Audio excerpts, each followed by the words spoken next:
জহিরুল ইসলাম ইকবাল, যিনি দীর্ঘ 25 বছরেরও বেশি সময় যাবৎ এই ফুটবল মাঠে খেলে যাচ্ছেন।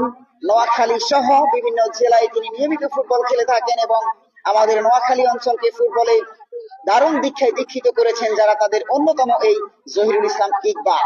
এছাড়া আমরা যাদের নাম বলবো, বিশেষ করে জনাব আকবর হোসেন হৃদয়, বাংলাদেশ জাতীয় দলের সাবেক খেলোয়াড়, যিনি আরেকজন আমাদের জীবন্ত লিজেন্ড।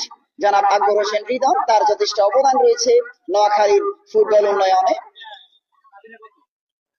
বর্তমান সময়ের পরিচিত ফুটবলার, বিশেষ করে যারা ফুটবলের সাথে যুক্ত রয়েছেন, তারা আরেকটি নাম আপনাদের খুবই মনে থাকবে, মোহাম্মদ লিঙ্কন। এখনো যিনি খেলে যাচ্ছেন, মোহাম্মদ লিঙ্কন অবশ্যই টুর্নামেন্টে এখনো খেলেননি। টুর্নামেন্টের পরবর্তী যে কোনো ম্যাচে যে কোনো দলের পক্ষে পাবো। বাংলাদেশ জাতীয় দলের আরেকজন খেলোয়াড়, তিনিও নোয়াখালী দক্ষিণাঞ্চলের ফুটবলকে আলোকিত করেছেন এবং তারও যথেষ্ট অবদান থাকবে। সৌরভ রাজু আমাদের